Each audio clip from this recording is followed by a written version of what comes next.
Okay, in today's video, I just wanted to give a recommendation to y'all.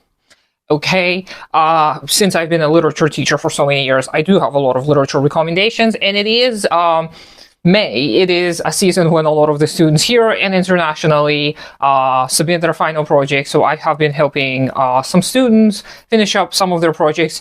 And of course, I have been reminded of a lot of classics. And I love working with classics. And if you are a white person in the United States, even if you're not, this is still going to be something interesting for you to read and analyze and discuss maybe with someone. But this is going to be a genre of Southern Gothic. Now, I love this genre, even though it doesn't really pertain to me, living so far from the United States, never visiting the United States, but I still do have a lot of appreciation for the genre, and I think there's a lot to be derived for the American audience. Of course, a lot of the classics like Faulkner are studied at school. Unfortunately, longer works are usually suggested, and that creates a barrier between the students or the audience and the author, because longer works do take more time to read and people are more likely to skip over them. So this is why I usually recommend Faulkner's short stories. And of course, my all-time favorite is The Rose for Emily. It is such a beautiful story. It is macabre, it is dark, it is sinister, but it is amazing. If you read anything from Faulkner, read A Rose for Emily. It is full of information that is helpful to a person who's white in the United States in order to process that guilt, that shame, that trauma, and all of that baggage that came from owning slaves. Because Faulkner does write about the post-Emancipation Proclamation South. He talks about the people who used to be slave owners and how it is they are now interacting with the world. He looks at their unhealthy or strange or bizarre family dynamics. He looks at the way the community treats each other, the community treats those former slave owners. It is very intricate. It is not in your face. Faulkner never tells you how to feel, what kind of conclusions you should come to. I think A Rose for Emily is a brilliant, brilliant depiction of white trauma. It is a great speculation about the devastating effects owning slaves had on white people. That is not to say that they are the people who should be doing the most grief. Obviously, it is the black community who is owed not only just apologies and whatnot and acknowledgements, they are owed everything that they created and everything that have been created using their labor. This is why I'm all for abolition of capitalism, because this is the modern slavery machine. Of course, if this is your first video of mine, do take a look at some other videos of mine because you may be surprised. But the white perspective is explored very, very well in Faulkner's Rose for Emily.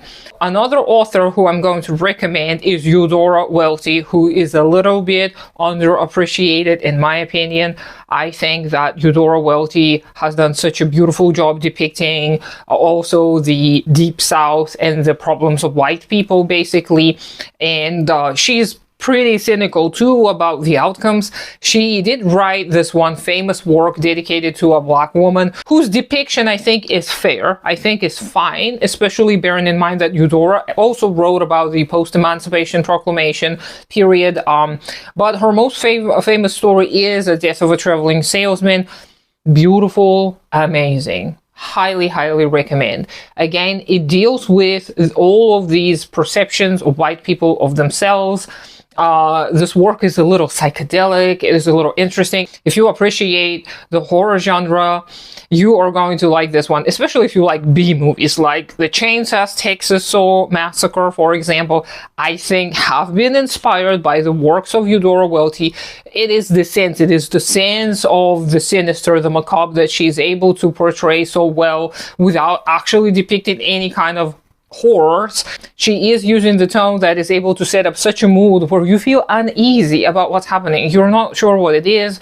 It's not the characters' necessarily words or actions that bring about this effect. It is just that when you read her works, you feel that something's off. something's off with these people and you're not sure exactly what it is. And she does delve into the psychological as well. She does it in a very subtle manner. So please read Yodora Welty. She's an amazing author. I think she is overlooked. I think maybe some of her works are included in some curriculums in the States. However, when I taught, we did not have either Faulkner, I believe, nor Yodora Welty in any of our American textbooks. So that's too bad. That's a pity. Hopefully it's going to be amended, even though I don't think it will in the current climate, political climate.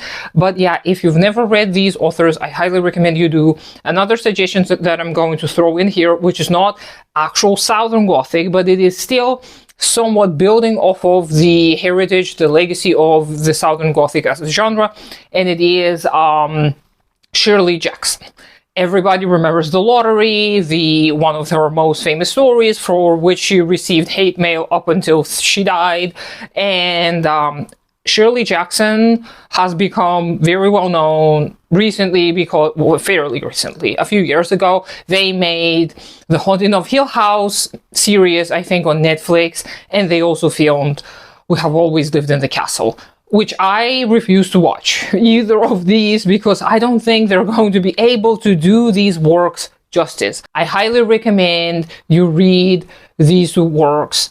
They're so good. They're amazing. If you don't like psychological thriller, if you don't want to read about women, of course, these works are not going to be for you, but they really look into the trauma of the women, of the white women. Yes, it is a bit of a limited perspective. Yes, there is no class analysis in here at all, but as entertainment literature, I just love it. I think that Shirley Jackson, tone-wise, is continuing that legacy of Southern Gothic, and she does touch upon some of the taboo topics, just as the Southern Gothic did as well. She is trying to understand what it is that drives people to commit certain acts. And again, I'm not going to spoil any of these works to you. Don't expect a review from me. I want you to go and read them, especially A Rose for Emily, A Death of a Traveling Salesman. These are very short pieces of literature. You can read them in less than 30 minutes, depending on your reading speed. Maybe it may take a little bit more, but this is really, really worth it. And also, if you don't want to read any of the longer works by Shirley Jackson, she's written a ton of short stories. Many of them are available. I may put some links down below if I find any, but I do think it is essential to read some of this literature, especially Southern Gothic, because for white people in the United States, they continue to suffer from that same trauma that the Southern Gothic genre of literature looked into, tried to explore, tried to make sense of. How can people live after they've owned other people? How can they restore this humanity within themselves? How can they restore that connection to themselves as people? And of course, I've already recommended a ton of other works that delve into that, like Escape from Freedom by Eric Fromm, or An Indigenous People's History of the United States. These are all works that delve into the history of what made the United States. But if you want a more literary look at this, I do recommend Southern Gothic as a genre. It is much more entertaining. It's a little bit easier to read depending on what kind of a reader you are, but please read them. Then let me know what you think. If you've never read these works, please don't share your opinion, because you have to read something to have an opinion on it, duh. But let me know if you're interested in more book recommendations, genre recommendations. I may do some occasional reviews. I'm not great at it, okay, but if anyone's interested, I can do them maybe. But I hope you have a great day today. Consider supporting me on Patreon. Do take care of yourself and your community first. Subscribe to me on all the social media, and I'll talk to you sometime later.